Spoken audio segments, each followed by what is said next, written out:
Assalamualaikum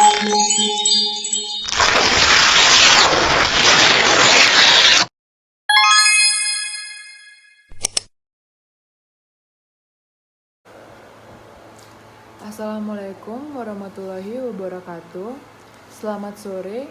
Pada kesempatan kali ini, saya dan teman-teman saya akan mempresentasikan tugas dari pengantar rekayasa sipil dengan judul Kerusakan akibat gempa pada bangunan sederhana yang diampu oleh Bapak Muhammad Yani. Terlebih dahulu, saya dan teman-teman saya akan memperkenalkan diri.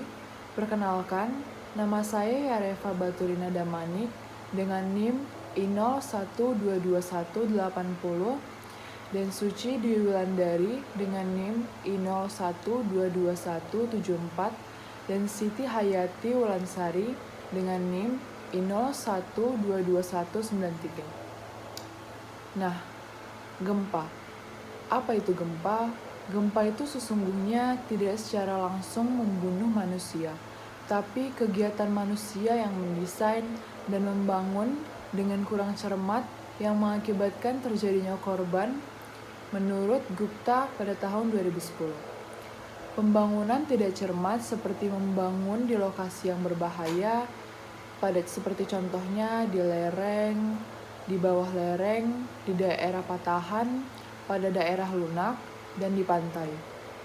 Membangun tanpa berencana yang baik, membangun dengan material yang kurang baik, membangun dengan spesifikasi di bawah standar, membangun tanpa memperhatikan bahaya sekitar, dan membangun oleh yang bukan ahlinya.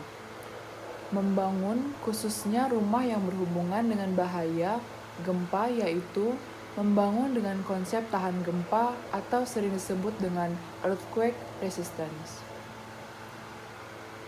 Nah, terlebih dahulu kita akan membahas tentang struktur bangunan tahan gempa. Bagaimana sih struktur bangunan tahan gempa itu?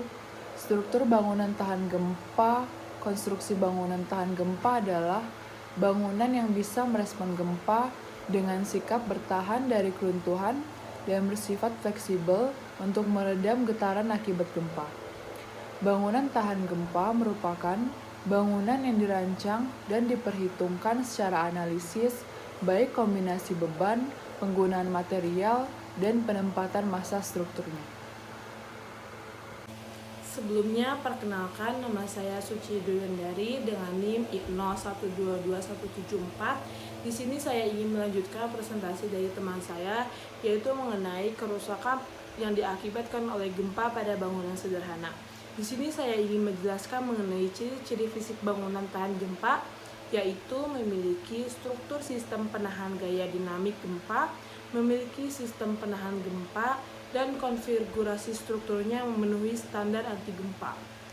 Jika ingin membangun bangunan tahan gempa, Anda harus berkonsultasi terlebih dahulu dengan perusahaan jasa konstruksi berpengalaman sehingga hasilnya maksimal. Selanjutnya yaitu ada hal-hal yang perlu diperhatikan ketika membangun bangunan tahan gempa, yaitu dalam membangun bangunan komersial maupun hunian tahan gempa, ada beberapa hal yang harus diperhatikan dengan baik. Setidaknya ada 3 hal utama yang harus Anda perhatikan, yaitu pondasi, kedua beton, dan ketiga beton bertulang. Kedalaman minimum untuk pembuatan pondasi adalah 60 hingga 80 cm. Untuk faktor akurasi dari kedalaman ataupun jenis pondasi dapat ditempuh dengan melakukan uji sondir tanah pada lokasi yang akan dibangun bangunan. Setelah laporan sondir diterbitkan, dilanjutkan dengan proses perhitungan struktur bangunan oleh ahli sipil atau konstruksi untuk menentukan kedalaman dan komponen tulangan struktur bangunan. Selanjutnya ada beton. Ada beberapa faktor yang diperlukan dan diperhatikan yang berhubungan dengan mutu dan keawetan yang tinggi sesuai dengan yang diinginkan dan direncanakan.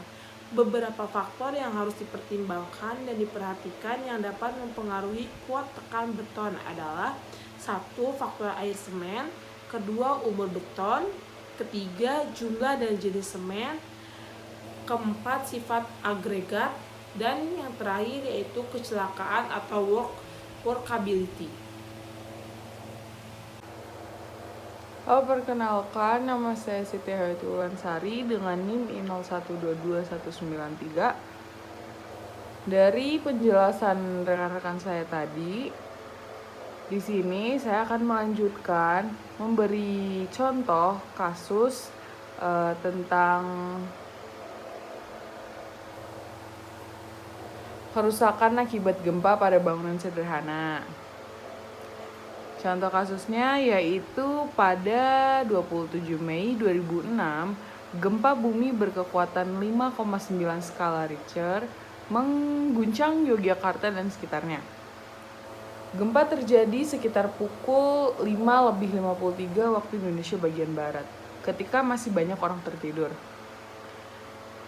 Kuatnya gempa bahkan menghancurkan berbagai bangunan, infrastruktur, hingga jaringan listrik dan telekomunikasi di seluruh wilayah Yogyakarta, Bantul, dan sekitarnya. Objek wisata seperti Candi Prambanan, Makam Imogiri juga dilaporkan terdampak gempa. Sementara itu, korban akibat bencana alam ini terdapat di berbagai wilayah seperti Sleman, Kulon Progo, Gunung Kidul, Klaten, dan Boyolali. Saat gempa terjadi, masyarakat Yogyakarta juga tengah dilanda ketakutan akan terjadinya wedus gembel dan lahar dari letusan Merapi. Gempa bumi mengingatkan kepada kita kejadian gempa Yogyakarta 27 Mei 2006 yang juga memberikan pengalaman bagi kita bahwa beberapa kerusakan yang terjadi disebabkan oleh: pertama, bangunan yang rusak berat diakibatkan karena kegagalan pada struktur beam kolom joint atau pertemuan antara balok dan kolom. Kedua, bangunan yang rusak dipicu oleh mutu bahan dan mutu pelaksanaan yang kurang baik.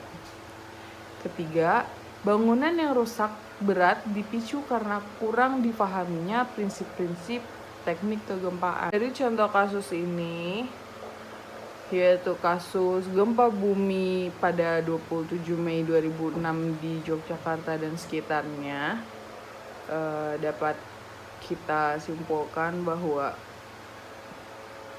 benar mengenai kutipan Gupta 2010, yaitu gempa sesungguhnya tidak secara langsung membunuh manusia, tapi kegiatan manusia yang mendesain dan membangun dengan kurang cermat yang mengakibatkan terjadinya korban. Nah, dari kejadian ini tentunya kita sebagai mahasiswa teknik sipil dapat mengambil pelajaran agar kejadian tersebut tidak terulang, dengan lebih memahami prinsip-prinsip teknik kegempaan terhadap suatu struktur bangunan. Baik, sekian dari kelompok kami. Kurang dan lebihnya mohon maaf. Wabillahi taufiq wal hidayah. Wassalamualaikum warahmatullahi wabarakatuh.